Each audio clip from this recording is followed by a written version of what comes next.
I thought it was such a wild story that I threatened for years to write this book, but I was always too busy, and I started and I stopped, and then COVID hit, and I had nothing better to do. So I thought, if I don't do this now, it won't get done. And, I had thought about it for 30 years or better, and finally decided I don't have another 30 years to keep thinking on it. So this time it stuck. I sat down and I started writing the manuscript and made the commitment to write a little bit each day to just keep going, and finally made it to the finish line. Okay, everyone, welcome back to Living the Next Chapter. I have a great author on the podcast, and when you go to this author's website, you're going to have a great smile on your face because it's great. If you've ever said, "Have pigs will travel," you'll want to know more about this author for sure. Brigitte is here on the podcast. Excited to have you on, Brigitte. Welcome to Living the Next Chapter. Well, thank you for having me. I'm happy to be here. It's great. It's excellent. And you are an exciting new author with a new project out in the world we're excited to get our hands on. On your website, for those who haven't seen it yet, we'll have a link in the show notes to go there. I see when I pull up your website that there's a pig, looks like driving a car, which I don't know if is legal, but it's great to see this. Can you explain Have Pigs Will Travel? Why the pig on the website? Can you give us some background to that? All right, sure. It was mostly me doing the driving. The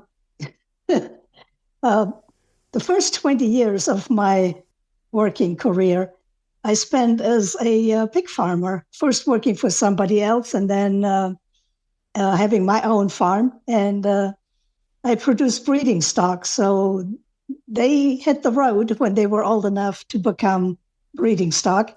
And I would deliver them into 5 states. I exported some to South Korea. I was on the road a lot. So Have Pigs Will Travel was pretty much the short description of my life when I'm not working on the farm. There you go. Wow. Like you were taking these pigs globally. That's a lot. Well, those I didn't deliver. An exporter took care of getting them to South Korea. But I drove quite a bit through 5 states in the U.S. and had a great time most of the time. Had a lot of stories to tell. A good part of them are in the book. And it was an exciting time in my life. Sometimes a lot more excitement than I bargained for, but here we are. So on your website, I see you have a sample chapter of the book, which is great. We can get in there and read a little bit from the book. Tell everybody, Brigitte, what your background is. When I listen to your voice, I hear a little accent there. Can you tell us where you're originally from? You're way too polite. Even I can hear the accent. I was born and raised in Germany, and I came to the United States in 1980. So here we are a few years later, and the accent is still with me. So we do have listeners listening to our podcast in Germany. Would you like to say hello to them? Because they're listening to you now going, oh, it's someone from our country on the podcast. Guten Tag. There you go. Right? They're here. They're listening, and I love having you on. So where was the idea, Brigitte, for you to write the book? How did this kind of fall in your lap? Because there's a time when writing a book maybe wasn't in your thoughts and your plans, and now here we are having a conversation about it. What was the spark for you to get you to write out all your thoughts in this book? I thought it was such a wild story that I threatened for years to write this book, but I was always too busy, and I started and I stopped, and then COVID hit, and I had nothing better to do. So I thought, if I don't do this now, it won't get done. And, I had thought about it for 30 years or better, and finally decided I don't have another 30 years to keep thinking on it. So this time it stuck. I sat down and I started writing the manuscript and made the commitment to write a little bit each day to just keep going, and finally made it to the finish line. And on your website, you mentioned too that this book is meant to appeal to women to overcome great obstacles. What are without giving away the book, what are some of the obstacles that you faced that you address in your book that might relate to a reader? You mean other than moving overseas by myself? Well, that's a big one. That's huge. With Yes. $20 in my pocket at the age of 24. Wow. Well, that actually wasn't, believe it or not, wasn't that hard at the time. It seemed like the biggest adventure I could find. And I had no intention of staying in the United States. But then I made friends and I grew roots and I'm still here. What was the initial draw to bring you to the U.S.? I wanted to be a large animal veterinarian. And when I could not get into veterinary school in Germany, I decided to major in agriculture in animal science. So I still got to work with large animals. And there was a huge overlap as far as the course load, overlap between veterinary school and animal science. One difference was that ag students had to do internships before graduation. And I decided to have one of my internships in the United States, more or less to see if I was cut out for it, if I could live and work overseas, or if I would get so homesick that it really wasn't a viable option. And I happened to know someone in Germany who had connections in the United States, was friends with a large animal vet and his wife. And this veterinarian helped me find a placement and a host family in the Midwest on a family cattle and hog farm and crop production. So I spent an entire summer with them. Mm-hmm. And eventually the farmer offered me a job to come back after I graduated. I said, "Oh yeah, you're on." Now, like my kids, Brigitte, are in their mid-20s. And I can't imagine them picking up, moving to another country, being away from home, that far away from home, and starting a new life like that, maybe unintentionally, and then staying in another country. What was some of the things that you remember back to and how you felt coming to the U.S., coming to America? How are you feeling in those moments, those first years of being here? I felt like I followed in my dad's footsteps. He worked as a company rep, so he traveled a lot with his job and even had to travel overseas. He had been to the United States a few times, never on a hog farm, of course, but he went. He spent time in New York and went to trade shows.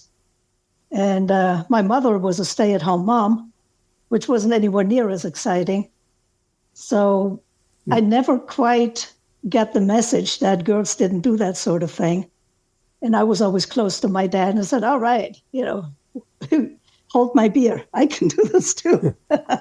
Yeah. And we had moved many times while I was living in Germany. So I never really was connected deeply to any one location in Germany.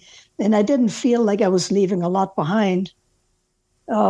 Originally, I thought I might go into some kind of international ag consulting, and a stint in the U.S. would look good on my resume.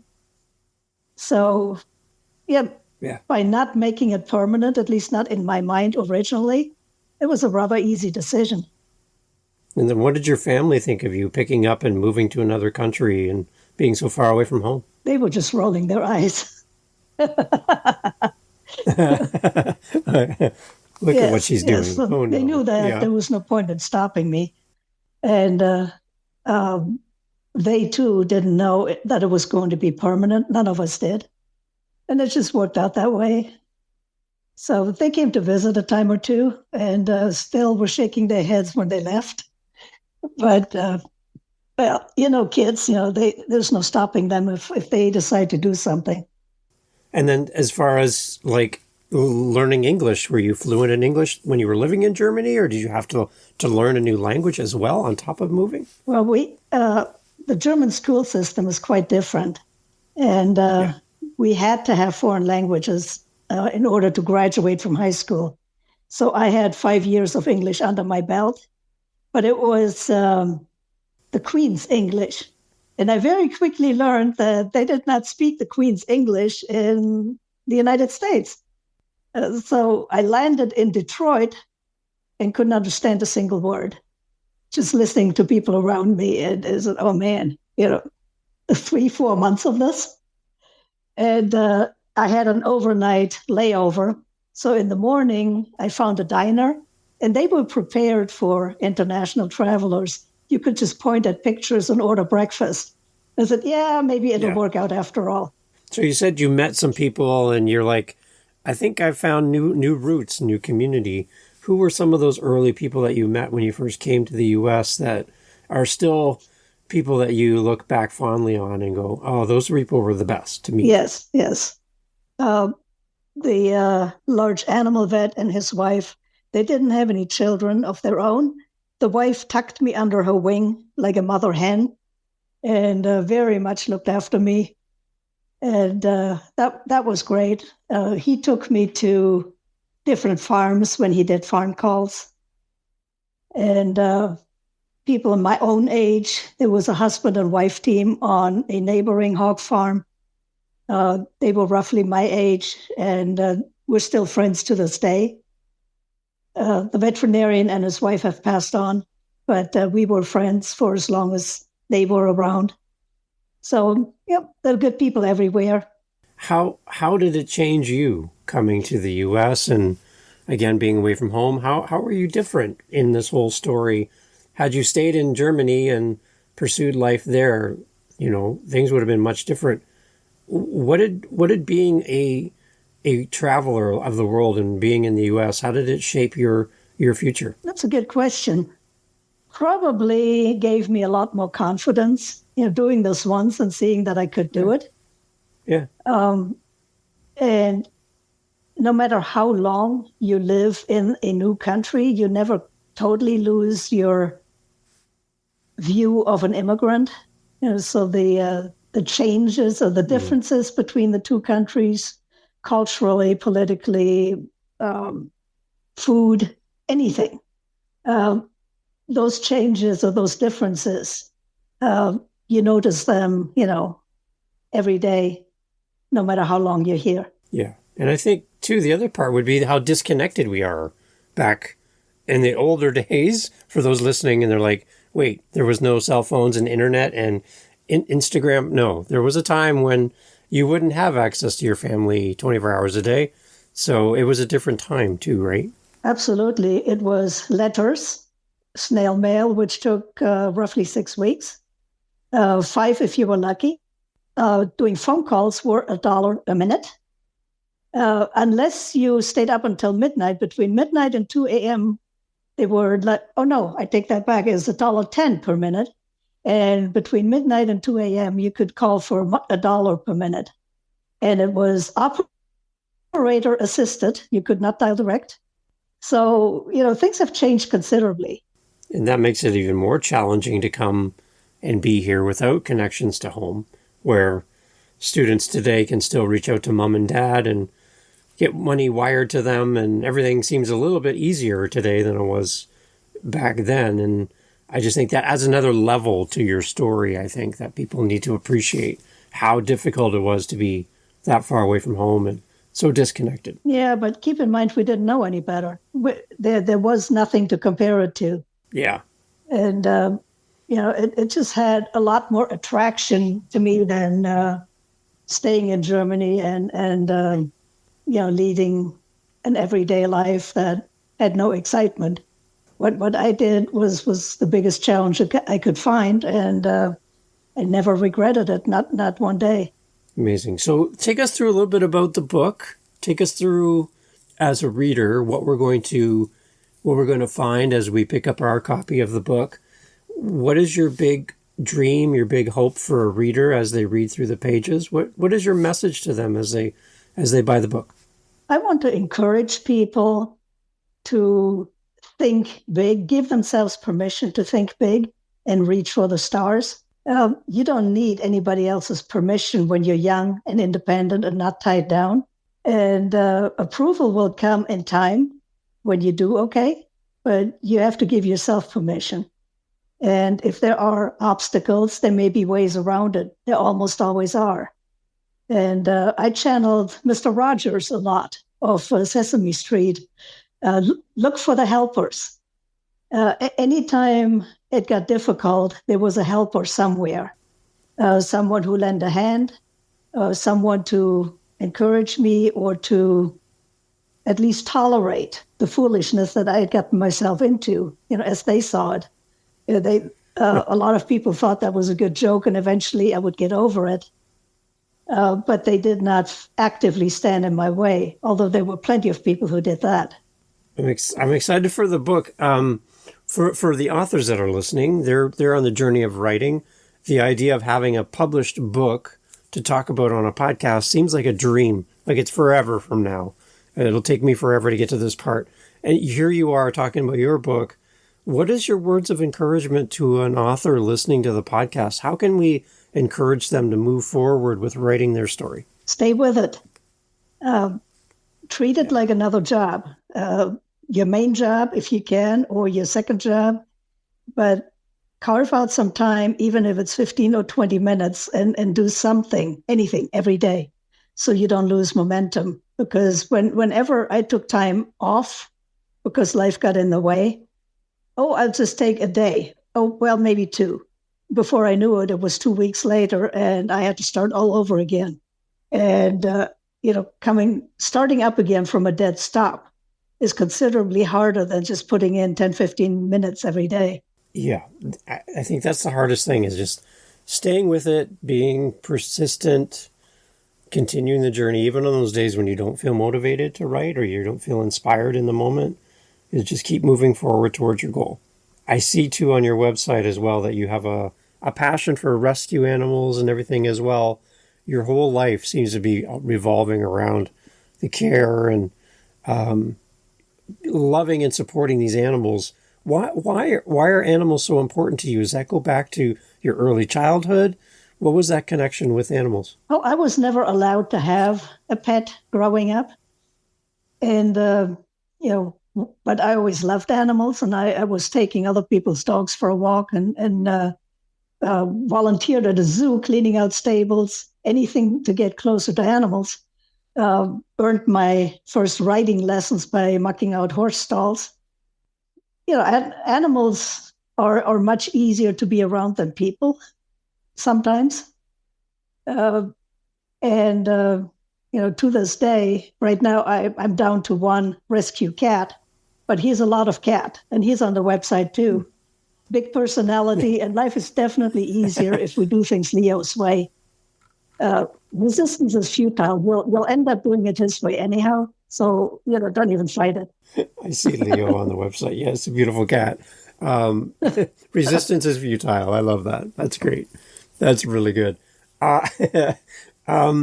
Yeah, so the whole idea around the book, just you want to get your story out there, you want to help people, and I'm just curious, like, does your story in your book cover the entirety of your time in the U.S., or is it just segments and sections? Are you kind of jumping around in your story? How's it kind of laid out for us? Well, it's more or less the first 20 years where I first start working for my original host when I did an internship once and then went back to Germany to finish my degree and then worked for this host for 7 years before I bought my own place and then started my own farm. And at some point, the hog industry changed completely, where factory farms took over. They were owned or under contract to packing plants, and they dominated the market and drove almost all small family farmers out of business in hogs and in cattle both. So my roughly 300 breeding stock customers went out of business practically overnight, and then so did I.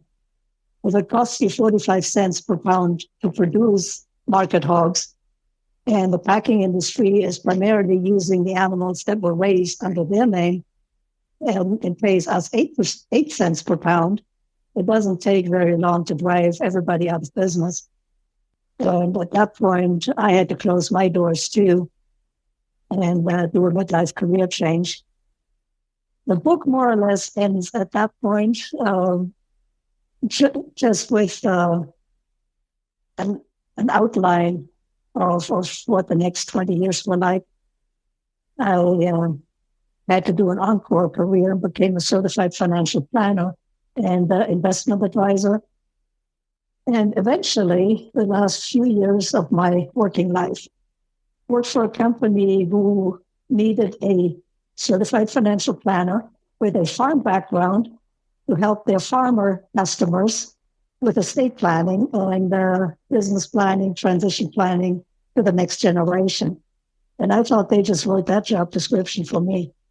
So that was incredibly satisfying emotionally to be able to make a difference using everything I had learned along the way, but also make a difference in the lives of those family farms. And it's also a humbling experience, when we at the end of the process, which takes a long time because you're working around the farming schedule. During fieldwork season and during harvest season, they don't want to see you. They're busy. So you try to work around that.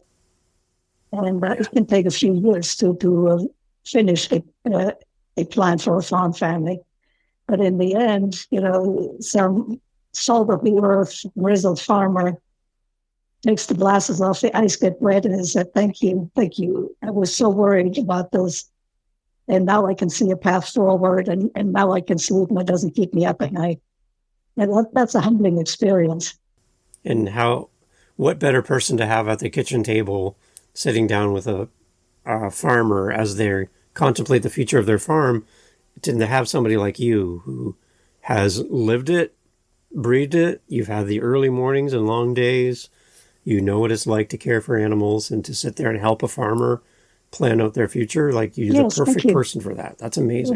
So that is not described in great detail in the book. There's just an epilogue. What's described in greater detail is my experience with two interns on my farm that came from Sweden, two young women from Sweden. And I still think of them as my kids, even though the kids are all grown up now with families of their own. And I went to visit them last year, and it was great. Yes. So nice. The legacy continues. There are more independent women who travel overseas for a great adventure, and then they go home and farm. I love that you have those connections with people as well, and that you can share their story as part of this. What are you most excited about when the book is available to everyone and we grab our copy for the first time? What are you so excited about as your message to readers? It just thrills you about having a book. Just the whole story, from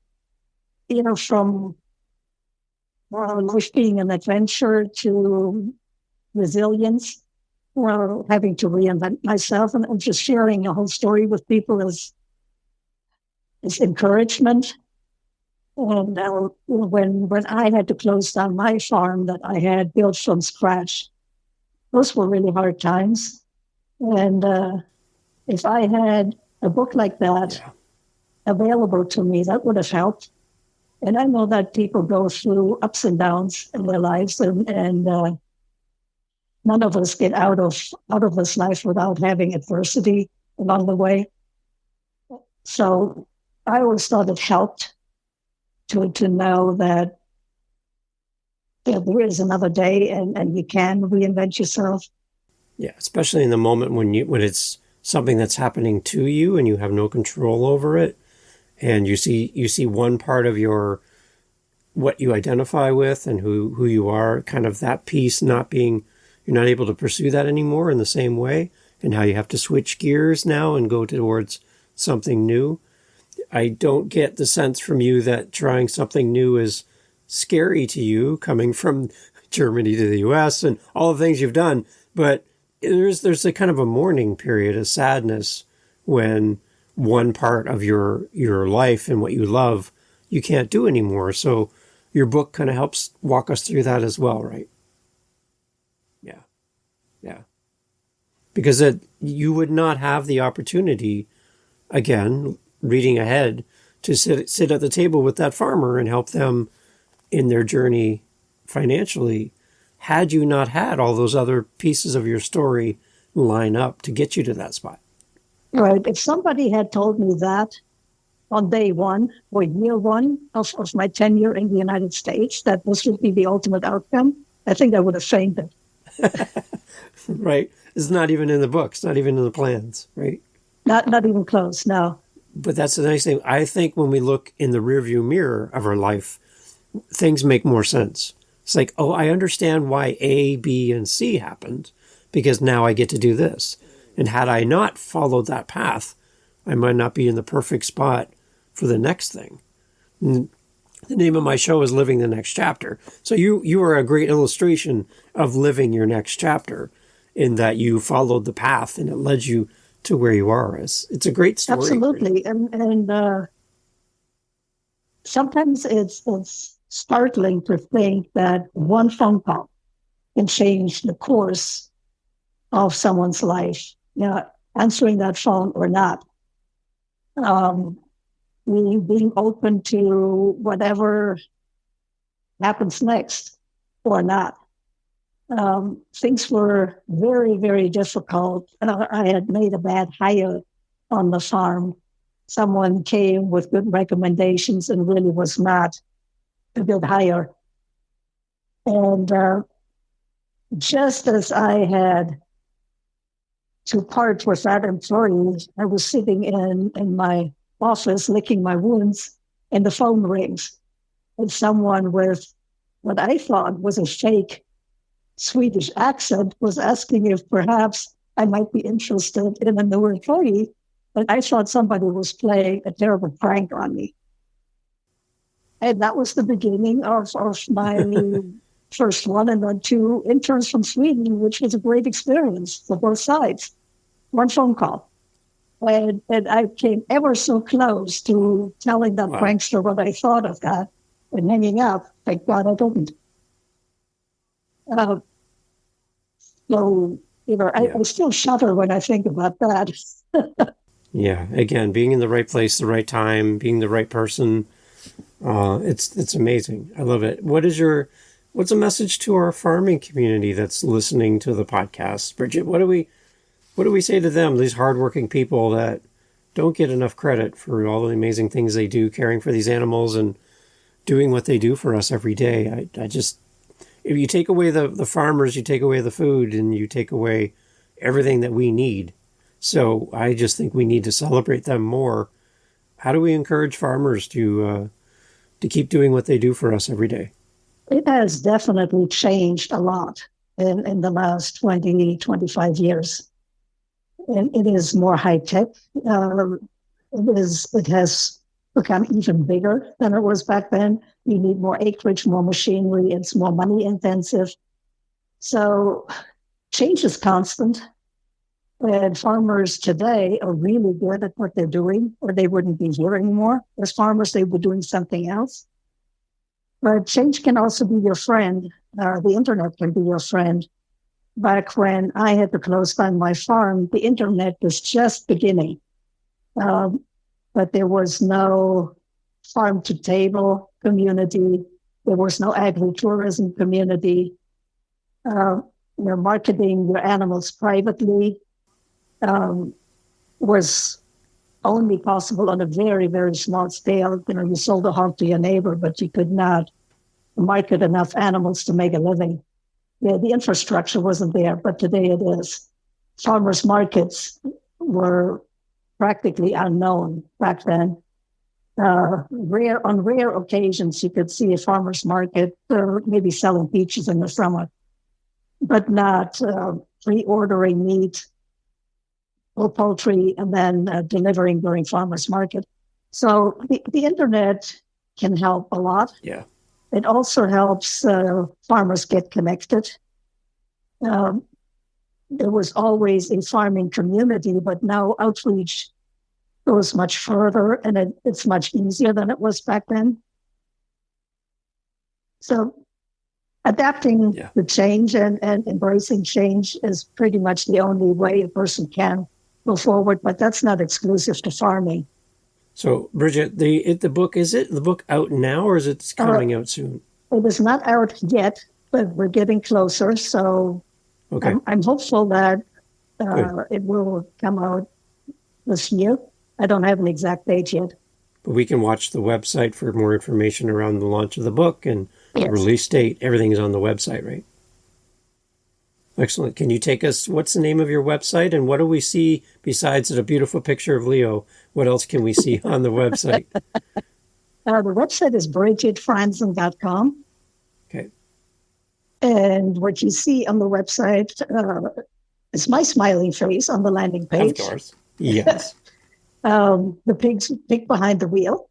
There is also a picture of a cutout pig holding up my farm sign. What else? There's me with horses. I had 2 horses while I was farming. Naturally, if you don't have enough help ever, it's really difficult to get away from the farm when you're raising livestock.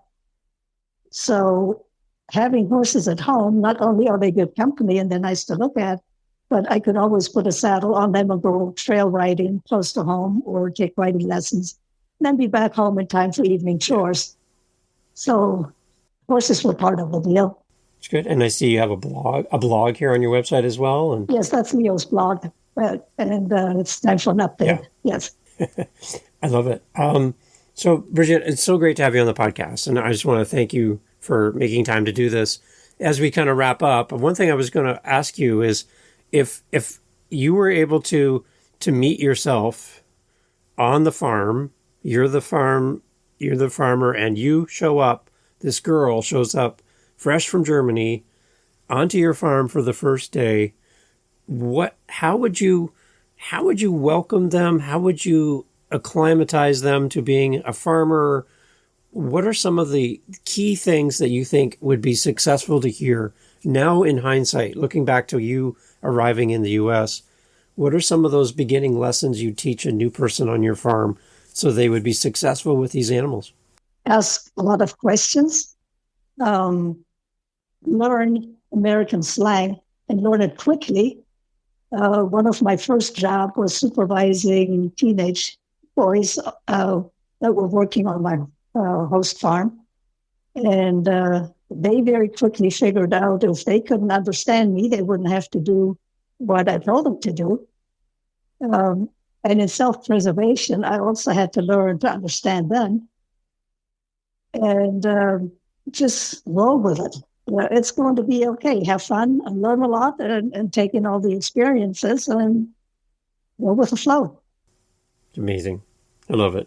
It's great. So everybody, definitely go out and get the book as it becomes available and go to Bridget's website. We'll have a link for it in the show notes as always. Follow the journey and you will have a book that will make you smile. There'll be some stories in there that make you smile. There's some stories in there that are going to make you think. And Brigitte is a great guest on the podcast, a great author. And I would love for you, when you buy the book, wherever you purchase the book, leave a review, let people know that this is a great book and why, so that more people will help and support Brigitte and in purchasing this great book. So Brigitte, again, thank you so much for being on Living the Next Chapter. I'm looking forward to seeing this book out into the world and helping many, many people. So thank you so much for doing this. Thank you so much for having me. I enjoyed it. Hey, thanks for listening all the way to the end of the podcast. That's a big signal to all of the players, the YouTubes, the Apples, the Spotifys, that you found value in this episode of Living the Next Chapter. Just by you listening to the end, you just sent a huge bat signal out to the app saying this was a great podcast, a great conversation. So you listening to this point, you've done your job. I have one more ask of you. If you know anyone that would benefit from this conversation, would you share this episode with them? Would you just get on, send them a message, send them the episode, tell them about this episode, tell them to livinginthenextchapter.com, to get all the information about the podcast. Can you do that for me? Because the more people that hear this message, this episode, the better. I want to support these amazing authors. And I know you do as well. So sharing this episode really helps. And I appreciate you. See you on the next episode, and thank you for listening to Living the Next Chapter.